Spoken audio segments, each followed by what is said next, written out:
السلام علیکم ورحمۃ اللہ وبرکاتہ۔ نحمدہ ونصلی ونسلم علی رسول الکریم۔ حضرت ابراہیم علیہ السلام کے پاس حکم آ گیا کہ بیٹے کو ذبح کر دو۔ وہ حکم بھی خواب کے ذریعے سے آیا۔ اگر اللہ تعالیٰ چاہتے تو وحی کے ذریعے حکم نازل فرما دیتے اپنے بیٹے کو ذبح کرو، لیکن اللہ تعالیٰ نے ایسا نہیں کیا، بلکہ خواب میں آپ کو یہ دکھایا گیا کہ اپنے بیٹے کو ذبح کر رہے ہیں۔ اگر ہمارے جیسا تعویل کرنے والا کوئی شخص ہوتا تو یہ کہہ دیتا یہ تو خواب کی بات ہے، اس پر عمل کرنے کی کیا ضرورت ہے۔ اور یہ بھی حقیقت میں ایک امتحان تھا، کیونکہ جب انبیاء علیہ السلام کا خواب وہی ہوتا ہے تو کیا وہ اس وحی پر عمل کرتے یا نہیں؟ وہ اس انبیاء علیہ السلام کا خواب وہی ہوتا ہے تو کیا وہ اس پر عمل کرتے یا نہیں؟ اس لیے آپ کو یہ عمل خواب میں دکھایا گیا۔ جب آپ کو یہ معلوم ہو گیا کہ اللہ تعالیٰ کی طرف سے ایک حکم ہے اپنے بیٹے کو ذبح کر دو، تو باپ نے پلٹ کر اللہ تعالیٰ سے نہیں پوچھا یا اللہ یہ حکم آخر کیوں دیا جا رہا ہے، اس میں کیا حکمت اور مصلحت ہے؟ دنیا کا کوئی قانون کوئی نظام زندگی اس بات کو اچھا نہیں سمجھتا باپ اپنے بیٹے کو ذبح کرے۔ عقل کی کسی میزان پر اس حکم کو اتار کر دیکھے تو کسی میزان پر یہ پورا اترتا نظر نہیں آتا۔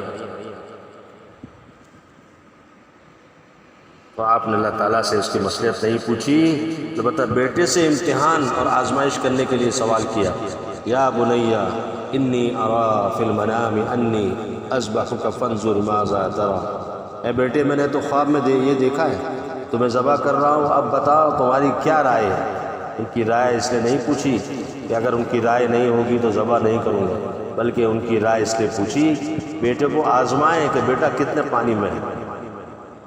اللہ تعالیٰ کے حکم کے بارے میں ان کا تصور کیا ہے؟ وہ بیٹا بھی حضرت ابراہیم خلیل اللہ کا بیٹا تھا، وہ بیٹا جن کے سرب سے سید الاولین والآخرین حضرت محمد مصطفیٰ صلی اللہ علیہ وسلم دنیا میں تشریف لانے والے تھے۔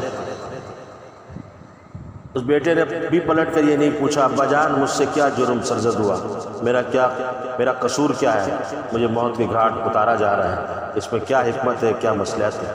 بلکہ بیٹے کی زبان پر ایک ہی جواب تھا، یا ابت افعل ما تؤمر ستجدنی انشاءاللہ من الصابرین۔ ابا جان آپ کے پاس جو حکم آیا ہے اس کو کر گزریے، جہاں تک میرا معاملہ ہے تو آپ انشاءاللہ مجھے صبر کرنے والوں میں پائیں گے، صبر کرنے والوں میں سے پائیں گے۔ میں آہ بقا نہیں کروں گا، میں روؤں گا اور چلاؤں گا نہیں، اور آپ کو اس کام سے نہیں روکوں گا، آپ کر گزریے۔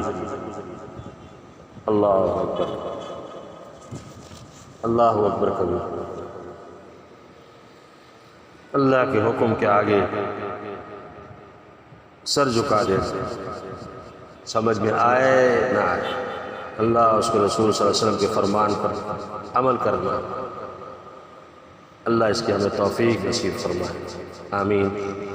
جب باپ بھی ایسا اولو العزم اور بیٹا بھی اولو العزم دونوں اس حکم پر عمل کرنے کے لیے تیار ہو گئے اور باپ نے بیٹے کو زمین پر لٹا دیا، اس وقت حضرت اسماعیل علیہ السلام نے فرمایا ابا جان آپ مجھے پیشانی کے بل لٹائیں، اس لیے کہ اگر سیدھا لٹائیں گے تو میری صورت سامنے ہوگی، اس کی وجہ سے کہیں ایسا نہ ہو کہ آپ کے دل میں بیٹے کی محبت کا جوش آ جائے، آپ چھری نہ چلا سکیں۔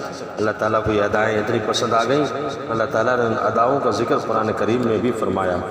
چنانچہ فرمایا کہ فلما اسلم وتلہ للجبین، قرآن کریم نے بڑا عجیب غریب لفظ استعمال کیا، فرمایا فلما اسلم، یعنی جب باپ اور بیٹے دونوں جھک گئے۔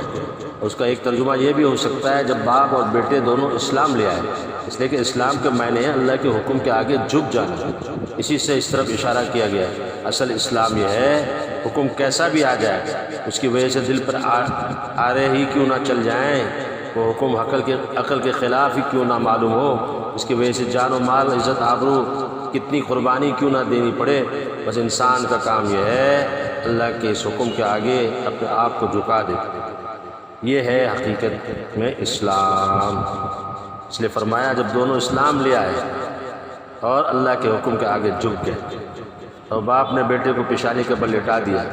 قرآن کریم نے لٹانے کے اس وصف کو خاص زور دے کر بیان کیا اس طرح لٹایا کہ بیٹے کی صورت سامنے ہونے کی وجہ سے کہیں چلتی ہوئی چھری رک نہ جائے، اس لیے پیشانی کے بل لٹایا۔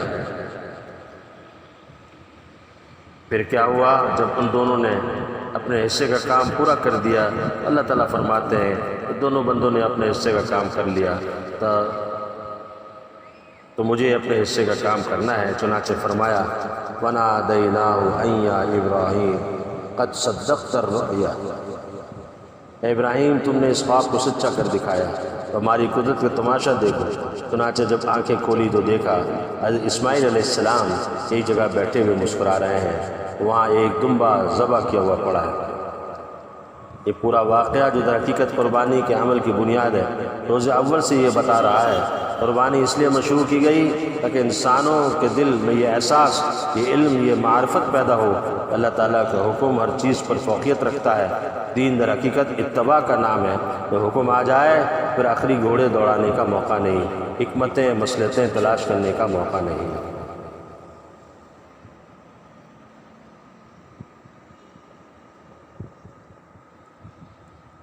اللہ سبحانہ وتعالیٰ ہمیں بھی اللہ تعالیٰ کے ہر حکم کو پورا کرنے کی توفیق نصیب فرمائے، آمین۔ قربانی کی شرعی حیثیت، ہمارے حضرت شیخ محترم شیخ حضرت مولانا محمد یوسف قدیانوی شہید رحمۃ اللہ علیہ فرماتے ہیں ایک اہم عبادت اور شعائر اسلام میں سے قربانی ایک اہم عبادت اور شعائر اسلام میں سے زمانہ جاہلیت میں بھی اس کو عبادت سمجھا جاتا تھا، مگر بتوں کے نام پر قربانی کرتے تھے۔ اس طرح آج تک بھی دوسرے مذاہب میں قربانی مذہبی رسم کے طور پر ادا کی جاتی ہے۔ مشرکین اور عیسائی بتوں کے نام پر یا مسیح کے نام پر قربانی کرتے ہیں۔ سورہ کوثر میں اللہ تعالیٰ نے اپنے رسول اللہ صلی اللہ علیہ وسلم کو حکم دیا ہے، جس طرح نماز اللہ کے سوا کسی کی نہیں ہو سکتی، قربانی بھی اسی کے نام پر ہونی چاہیے۔ دوسری ایک آیت شریفہ میں اسی مفہوم کو دوسرے عنوان سے بیان فرمایا ہے، بے شک میری نماز، میری قربانی، میری زندگی، میری موت اللہ کے لیے ہے جو تمام جہانوں کا پالنے والا ہے۔ رسول اللہ صلی اللہ علیہ وسلم نے بعد ہجرت 10 سال مدینہ طیبہ میں قیام فرمایا، ہر سال برابر قربانی کرتے تھے، ترمذی شریف۔ اس سے معلوم ہوا قربانی صرف مکہ معظمہ میں حج کے موقع پر واجب نہیں بلکہ ہر شخص پر ہر شہر میں واجب ہوگی، بشرطے کہ شریعت نے قربانی کے واجب ہونے کے لیے جو شرائط اور قیود بیان کی ہیں وہ پائی جائیں۔ نبی اکرم صلی اللہ علیہ وسلم مسلمانوں کو اس کی تاکید فرماتے تھے، اس لیے جمہور علماء اسلام کے نزدیک قربانی واجب ہے۔ اللہ سبحانہ وتعالی ہمیں بھی اس کی توفیق نصیب فرمائے، آمین۔ رسول اللہ صلی اللہ علیہ وسلم نے ہجرت کے بعد ہر سال قربانی فرمائی، کسی سال ترک نہیں فرمایا۔ اس سے مواظبت ثابت ہوئی، جس کا مطلب ہے لگاتار کرنا۔ اس طرح اس سے وجوب ثابت ہوا۔ آپ صلی اللہ علیہ وسلم نے قربانی نہ کرنے پر وعید فرمائی۔ احادیث میں بہت سی وعیدیں مذکور ہیں، جیسے آپ صلی اللہ علیہ وسلم کا ارشاد ہے جو قربانی نہ کرے وہ ہماری عیدگاہ میں نہ آئے۔ قربانی کی بہت سی فضیلتیں ہیں۔ مسند احمد کی روایت میں ایک حدیث پاک ہے، زید بن ارقم رضی اللہ تعالیٰ عنہ فرماتے ہیں حضور اکرم صلی اللہ علیہ وسلم نے ارشاد فرمایا قربانی تمہارے باپ ابراہیم علیہ السلام کی سنت ہے۔ صحابی رضی اللہ عنہ نے پوچھا ہمارے لیے اس میں کیا ثواب ہے؟ آپ صلی اللہ علیہ وسلم نے فرمایا ایک بال کے عوض ایک نیکی ہے۔ اون کے متعلق فرمایا اس کے ایک بال کے عوض بھی ایک نیکی ہے۔ قربانی کے دنوں میں قربانی کرنا بہت بڑا عمل ہے۔ حدیث پاک میں ہے کہ قربانی کے دنوں میں قربانی سے زیادہ کوئی چیز اللہ تعالیٰ کو محبوب نہیں۔ وہ قربانی کرتے وقت خون کا جو قطرہ زمین پر گرتا ہے وہ گرنے سے پہلے اللہ تعالیٰ کے ہاں مقبول ہو جاتا ہے۔ اللہ سبحانہ وتعالیٰ ہمیں بھی اس کی توفیق نصیب فرمائے، آمین۔ قربانی کس پر واجب ہے؟ چند صورتوں میں قربانی کرنا واجب ہے۔ کسی شخص نے قربانی کی منت مانی ہو تو اس پر قربانی کرنا واجب ہے۔ کسی شخص نے مرنے سے پہلے قربانی کی وصیت کی ہو، اتنا مال چھوڑا ہو کہ اس کے تہائی مال سے قربانی کی جا سکے تو اس کی طرف سے قربانی کرنا واجب ہے۔ جس شخص پر صدقہ فطر واجب ہے اس پر قربانی کے دنوں میں قربانی کرنا بھی واجب ہے۔ بس جس شخص کے پاس رہائشی مکان، کھانے پینے کا سامان، استعمال کے کپڑوں اور روزمرہ استعمال کی دوسری چیزوں کے علاوہ 52.5 تولہ چاندی کی ملکیت کا نقد روپیہ، مال تجارت یا دیگر سامان ہو، اس پر قربانی کرنا واجب ہے۔ مثلاً ایک شخص کے پاس 2 مکان ہیں، ایک مکان اس کی رہائش کا ہے، دوسرا خالی ہے، تو اس پر قربانی واجب ہے، جبکہ اس خالی مکان کی قیمت 52.5 تولہ چاندی کی مالیت کے برابر ہو۔ یا مثلاً ایک مکان میں وہ خود رہتا ہو، دوسرا مکان کرائے پر اٹھایا ہے، تو اس پر بھی قربانی واجب ہے۔ البتہ اگر اس کا ذریعہ معاش یہی مکان کا کرایہ ہے تو یہ بھی ضروریات زندگی میں شمار ہوگا، اس پر قربانی کرنا واجب نہیں ہوگی۔ یا مثلاً کسی کے پاس 2 گاڑیاں ہیں، ایک عام استعمال کی ہے اور دوسری زائد، تو اس پر بھی قربانی واجب ہے۔ یا مثلاً کسی کے پاس 2 پلاٹ ہیں، ایک اس کے سکونتی مکان کے لیے ہے اور دوسرا زائد، تو اگر اس کے دوسرے پلاٹ کی قیمت 52.5 تولہ چاندی کی مالیت کے برابر ہو تو اس پر قربانی کرنا واجب ہے، قربانی واجب ہے۔ عورت کا مہر معجل اگر اتنی مالیت کا ہو تو اس پر بھی قربانی واجب ہے۔ یا صرف والدین کی طرف سے دیا گیا زیور اور استعمال سے زائد کپڑے نصاب کی مالیت کو پہنچتے ہوں تو اس پر بھی قربانی کرنا واجب ہے۔ ایک شخص ملازم ہے، اس کی ماہانہ تنخواہ اس کے اہل و عیال کی گزر بسر ہو سکتی ہے، ماہانہ تنخواہ سے اس کے اہل و عیال کی گزر بسر ہو سکتی ہے، پس انداز نہیں ہو سکتی، اس پر قربانی واجب نہیں، جبکہ اس کے پاس کوئی اور مالیت نہ ہو، پس انداز نہیں ہو سکتی، یعنی اور اس کے علاوہ کوئی جمع پونجی بچت نہیں ہو سکتی۔ ایک شخص کے پاس زرعی اراضی ہے، اس کے پیداوار سے اس کی گزر اوقات ہوتی ہے، تو زمین اس کی ضروریات میں سے سمجھی جائے گی۔ ایک شخص کے پاس ہل جوتنے کے لیے بیل، ددھیاری گائے بھینس کے علاوہ اور مویشی اتنے ہیں کہ ان کی مالیت نصاب کو پہنچتی ہے تو اس پر قربانی کرنا واجب ہے۔ ایک شخص صاحب نصاب نہیں، نہ قربانی اس پر واجب ہے، لیکن اس نے شوق سے قربانی کا جانور خرید لیا تو قربانی واجب ہے۔ مسافر پر قربانی واجب نہیں۔ صحیح قول کے مطابق بچے اور مجنون پر قربانی واجب نہیں، خواہ وہ مالدار ہوں۔ اللہ سبحانہ و تعالی ہمیں بھی قربانی کی توفیق نصیب فرمائے، آمین۔ کسی دوسرے کی طرف سے نیت کرنا قربانی میں نیابت جائز ہے، یعنی جس شخص کے ذمہ قربانی واجب ہے اگر اس کی اجازت سے یا حکم سے دوسرے شخص نے اس کی طرف سے قربانی کر دی تو جائز ہے، لیکن اگر کسی شخص کے حکم کے بغیر اس کی طرف سے قربانی کی تو قربانی نہیں ہوگی۔ اسی طرح اگر کسی شخص کو اس کے حکم کے بغیر شریک کیا گیا تو کسی کی بھی قربانی جائز نہیں ہوگی۔ آدمی کے ذمے اپنے اولاد کی طرف سے قربانی کرنا ضروری نہیں، اگر اولاد بالغ اور مالدار ہو تو خود کرے۔ اسی طرح مرد کے ذمے بیوی کی جانب سے قربانی کرنا لازم نہیں، اگر بیوی صاحب نصاب ہو اس کے لیے الگ قربانی کا انتظام کیا جائے۔ جس شخص کو اللہ تعالیٰ نے توفیق دی ہو اپنی واجب قربانی کے علاوہ اپنے مرحوم والدین دیگر بزرگوں کی طرف سے بھی قربانی کرے، اس کا بڑا اجر و ثواب ہے۔ حضرت صلی اللہ علیہ وسلم کی ذات گرامی کے بھی ہم پر بڑے احسانات اور حقوق ہیں، اللہ تعالیٰ نے گنجائش دی ہو تو آپ صلی اللہ علیہ وسلم کی طرف سے بھی قربانی کی جائے، آپ صلی اللہ علیہ وسلم کی طرف سے بھی قربانی کی جائے، مگر اپنی واجب قربانی لازم ہے، اس کو چھوڑنا جائز نہیں۔ اللہ سبحانہ وتعالی ہمیں ان باتوں پہ عمل کی توفیق نصیب فرمائے، آمین۔ قربانی کا وقت بقرعید کی 10ویں تاریخ سے لے کر 12ویں تاریخ تک کی شام آفتاب غروب ہونے سے پہلے تک قربانی کا وقت ہے۔ ان دنوں میں جب چاہے قربانی کر سکتا ہے، لیکن پہلا دن افضل ہے، پھر 11ویں تاریخ، پھر 12ویں تاریخ۔ شہر میں نماز عید سے پہلے قربانی کرنا درست نہیں، اگر کسی نے عید سے پہلے جانور ذبح کر لیا تو یہ گوشت کا جانور ہوا، قربانی نہیں ہوگی۔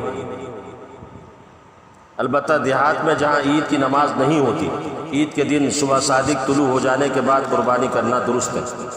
اگر شہری آدمی خود تو شہر میں موجود ہے، وہ قربانی کا جانور دیہات میں بھیج دے، وہاں صبح صادق کے بعد قربانی ہو جائے تو درست ہے۔ ان 3 دنوں کے دوران رات کے وقت قربانی کرنا بھی جائز ہے، لیکن بہتر نہیں۔ اگر ان 3 دنوں کے اندر کوئی مسافر اپنے وطن پہنچ گیا یا اس نے کہیں اقامت کی نیت کر لی اور وہ صاحب نصاب ہے تو اس کے ذمہ قربانی واجب ہوگی۔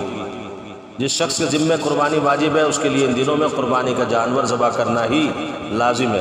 اگر اتنی رقم صدقہ خیرات کر دے تو قربانی ادا نہیں ہوگی اور یہ شخص گنہگار ہوگا۔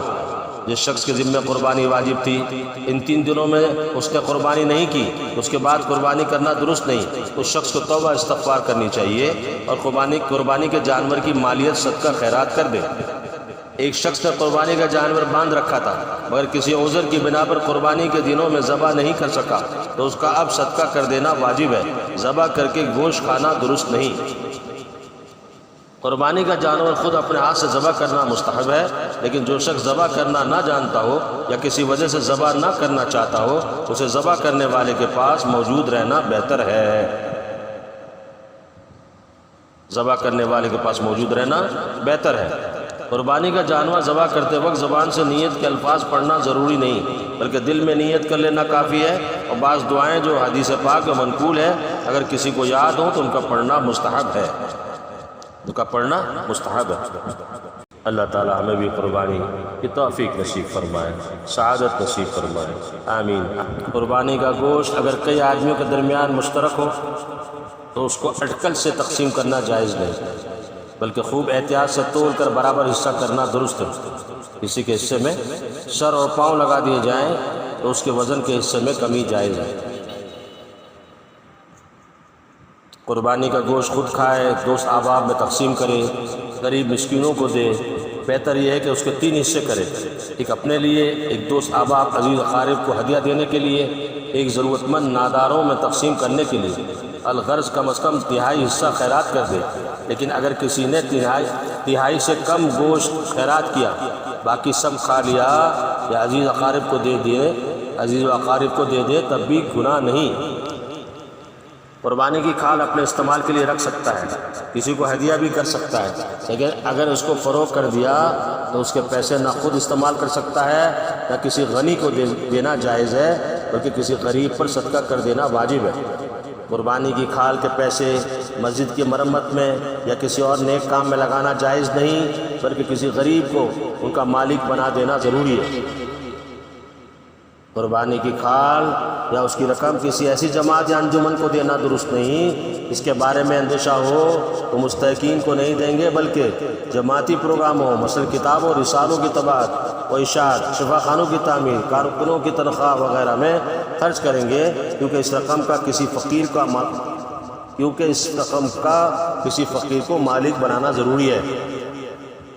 البتہ ایسے ادارے کو دینا درست ہے جو واقعی مستحقین میں تقسیم کرے۔ قربانی کے جانور کا دودھ نکال کے استعمال کرنا یا اس کی پشم اتارنا درست نہیں، اگر اس کی ضرورت ہو تو وہ رقم صدقہ کر دینی چاہیے۔ قربانی کے جانور کی جھول رسی بھی صدقہ کر دینی چاہیے۔ قربانی کی کھال یا گوشت کا ساگ کو اجرت میں دینا جائز نہیں۔ اسی طرح امام یا مؤذن کو بطور اجرت دینا بھی درست نہیں۔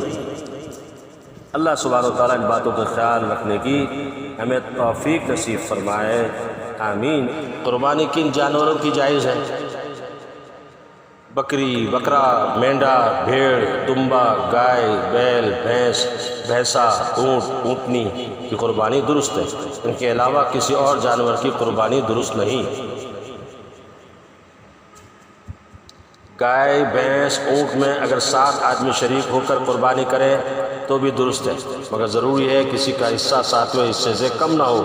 یہ بھی شرط ہے کہ سب کی نیت قربانی یا عقیقے کی ہو، صرف گوشت کھانے کے لیے حصہ رکھنا مقصود نہ ہو۔ اگر ایک آدمی کی نیت بھی صحیح نہ ہو تو کسی کی بھی قربانی صحیح نہ ہوگی۔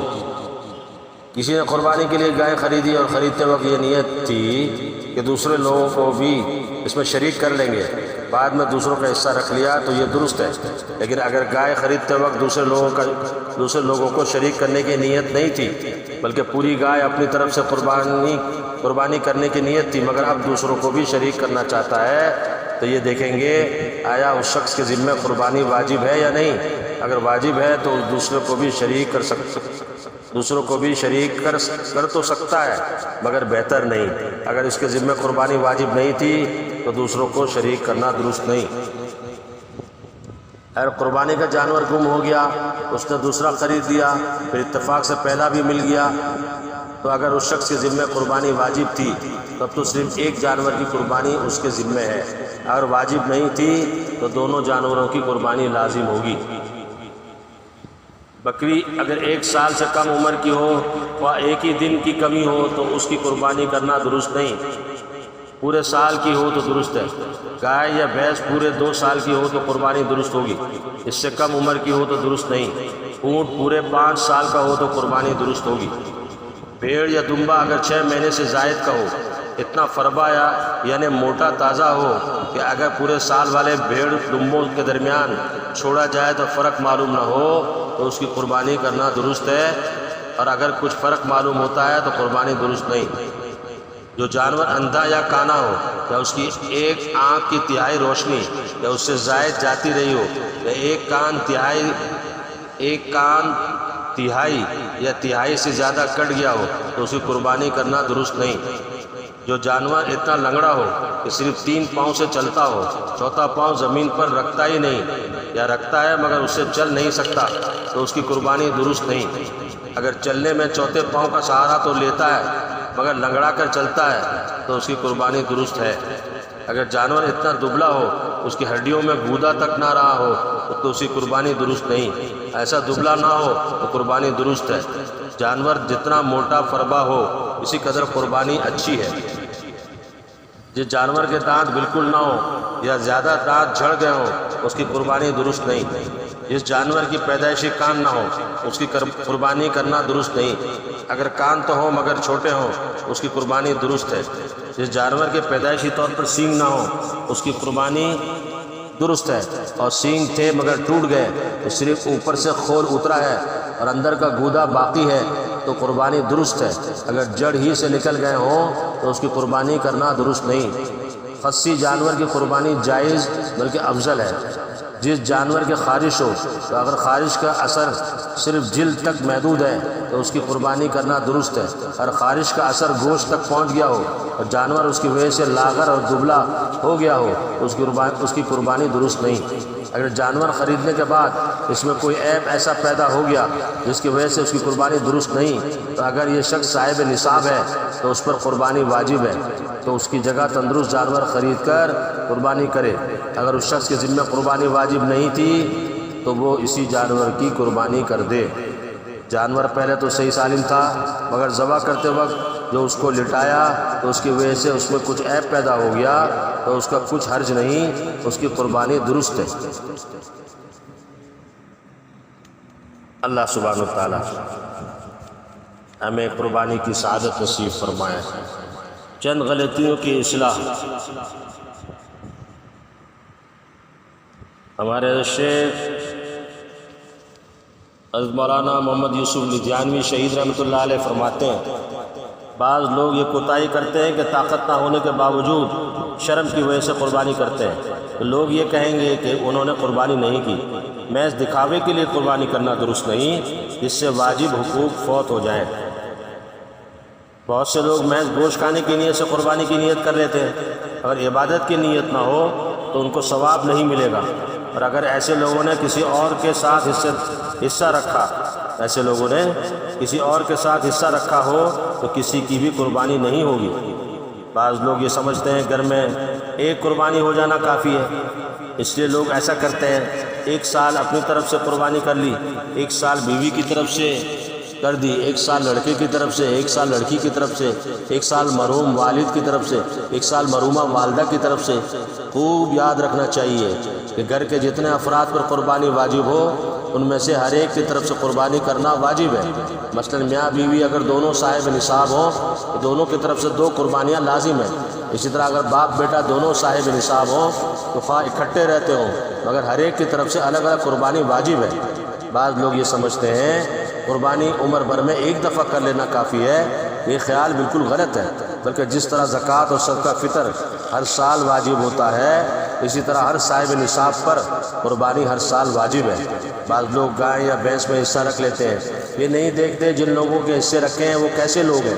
یہ بڑی غلطی ہے، بڑی غلطی ہے۔ اگر 7 حصے داروں میں سے ایک بھی بے دین ہو یا اس نے قربانی کی نیت نہیں کی بلکہ محض گوشت کھانے کی نیت کی تو سب کی قربانی برباد ہو گئی۔ اس لیے حصہ ڈالتے وقت حصے داروں کا انتخاب بڑی احتیاط سے کرنا چاہیے۔ اللہ سبحانہ و تعالی ہمیں قربانی کی سعادت نصیب فرمائے، دین کی حقیقت، حکم کی اتباع۔ لہٰذا حج اور قربانی جو ان ایام کے بڑے اعمال ہیں، ان کے ذریعے اللہ تبارک و تعالی ہمیں دین کی حقیقت سمجھانا چاہتے ہیں۔ دین کی حقیقت یہ ہے کسی بھی عمل کی اپنی ذات میں کچھ نہیں رکھا، کسی بھی عمل اپنی ذات میں کچھ نہیں رکھا، نہ کسی جگہ میں کچھ رکھا ہے، نہ کس عمل میں، نہ کس وقت میں۔ ان چیزوں میں جو فضیلت آتی ہے وہ اللہ تعالیٰ کے حکم کی وجہ سے آتی ہے۔ اللہ تعالیٰ کی طرف سے کہہ دیا جائے فلاں کام کرو تو وہ اجر و ثواب کا کام بن جائے گا، اور اگر اللہ تعالیٰ کی طرف سے کسی کام سے روک دیں تو پھر اس میں کوئی اجر و ثواب نہیں۔ یہی چیز قربانی میں ہے۔ قربانی کی عبادت کا سارا فلسفہ یہی ہے، اس لیے کہ قربانی کے معنی ہیں اللہ کا تقرب حاصل کرنے کی چیز، اور یہ لفظ قربانی قربان سے نکلا ہے، لفظ قربان قرب سے نکلا ہے۔ تو قربانی کے معنی یہ ہیں کہ وہ چیز جس سے اللہ تعالیٰ کا تقرب حاصل کیا جائے، اس قربانی کے سارے عمل میں یہ سکھایا گیا ہے۔ ہمارے حکم کی اتباع کا نام دین ہے۔ جب ہمارا حکم آ جائے اس کے بعد عقلی گھوڑے دوڑانے کا نہ موقع ہے، نہ اس میں حکمتیں مصلحتیں تلاش کرنے کا موقع باقی رہتا ہے، نہ اس میں چو چرا کرنے کا موقع ہے۔ ایک مومن کا کام یہ ہے اللہ کی طرف سے حکم آ جائے تو اپنا سر جھکا دے، اس حکم کی اتباع کرے۔ اللہ سبحانہ و تعالی ہمیں اللہ سبحانہ و تعالی کہ ہر حکم کو پورا کرنے کی توفیق نصیب فرمائے۔ آمین آمین آمین۔ وآخر دعوانا ان الحمد للہ رب العالمین، والسلام علیکم ورحمۃ اللہ وبرکاتہ۔